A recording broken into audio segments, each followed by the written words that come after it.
Yesterday afternoon, Governor Gavin Newsom announced that California is going to try to redistrict yet again in response to Texas potentially adding 5 Republican seats. Typically, redistricting happens earlier in the decade. States like California and Texas and California, New York, and Illinois that are blue states aggressively redistricted already. States like Massachusetts have eliminated all Democrat congresspeople. There are almost no Republican congressmen from a state like Illinois. And the analysis from the New York Times shows that so far, Democrats have benefited the most from redistricting. They are fed up with what Texas might do. And now the talk is that Gavin Newsom says he's putting redistricting on the ballot this November. And that would allow California to cancel out Texas's actions and more. This, of course, is Gavin Newsom attempting to interject himself into the national political arena so that he can potentially be president in 2028. This is very easy to see what is going on here. My question for you, Buck, I'm not convinced that Californians are going to show up and vote in massive numbers for this redistricting to happen. And some of you can say, okay, well, you disagree. The data actually reflects that so far, about 2/3 of Californians, according to polling, do not agree with this idea that Gavin Newsom is putting forward. And also, some of these ballot referendums in general have tended to trend more conservative in nature than many might expect. For instance, they've been trying to put back in place affirmative action policies, and Californians have overwhelmingly said no. Therefore, I'm not sure that Gavin Newsom is going to get this massive wave of support that he is expecting in the event that this actually goes out as a referendum in November. What's your take on California's attempt to try to redistrict? And they've already got a huge advantage outside of the bounds of what would be expected based on the Republican voters already. So they're just going even further blue than they've already gone. I think it's part of the overall trend we see, which is Democrats doing things that will either have minimal impact or maybe even have some blowback, but they have to look like they aren't just letting Trump have his way or letting the Republicans run roughshod over them. That's what I mostly see from this. I don't see this as likely to, and correct me if I'm wrong, the redistricting in California, how much more do they think they can already squeeze out of it if they were to go through this? I think Gavin Newsom is much more concerned with the press attention that he gets from this and the fact that he needs to keep his name in his mind. I'm thinking about this now. If I were Gavin Newsom, he wants to be in the headlines. He wants people to be thinking about how Gavin Newsom is one of the biggest names in Democrat politics, because I don't think he views himself as having to do very much to be the only real option, or rather the most palatable option to the overall Democrat base and the Democrat Party in the next election, which, crazily enough, is going to be kicking off in a sense in 18 months, basically.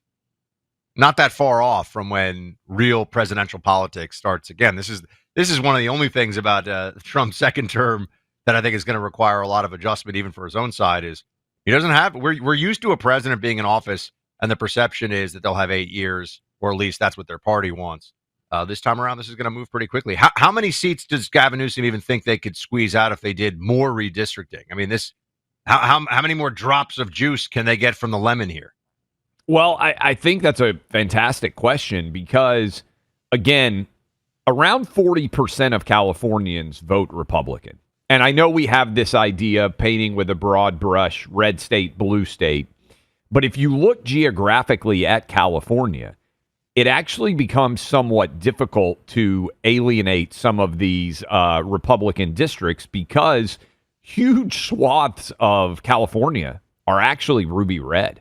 Now, they think they can get 5. That's the number here. They think they can get 5. Well, they're basically trying to cancel out what Texas is doing. But see, this is why it's a media play more than anything else. It's Texas is, Texas and Florida go back and forth on this, but Texas is a bigger state.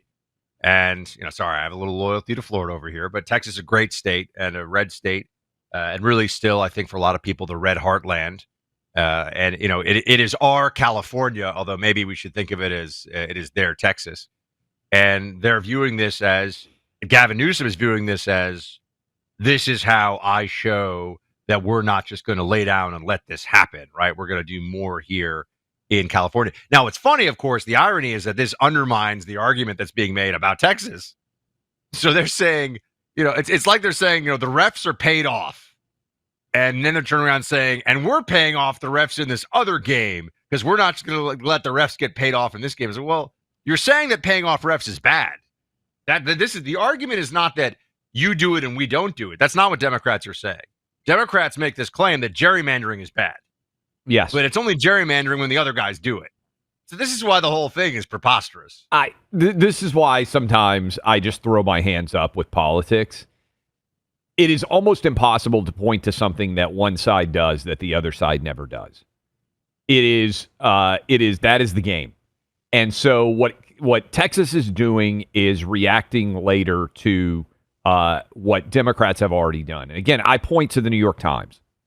Basically, if we were being 100% reflective of the will of the voter, the math would directly correspond to a nationwide popular vote when it comes to seats in the House of Representatives. So strip away the 435 electoral votes, strip away state boundaries, you would see that the percentages should roughly reflect what the actual voter will is. In 2022, Republicans won the nationwide popular vote in that midterm election. And Democrats did better in terms of congressional seats than they would have based on the nationwide vote. And we talked about this. We expected a red wave, red tsunami. You got it in New York. You got it in Florida. It petered out as it went across the country. It didn't end up existing to a certain extent. New York Times went and looked, and they said, well, that's because Democrats have been really successful in their redistricting and drawing the lines efforts. 2024, Republicans won the House again and won the nationwide popular vote for president of the United States. And Democrats actually did better in terms of the majority of the minority party that they got in the House. My point on this is, if the New York Times is pointing out they've got an advantage, then they've got an advantage. And here is the huge structural.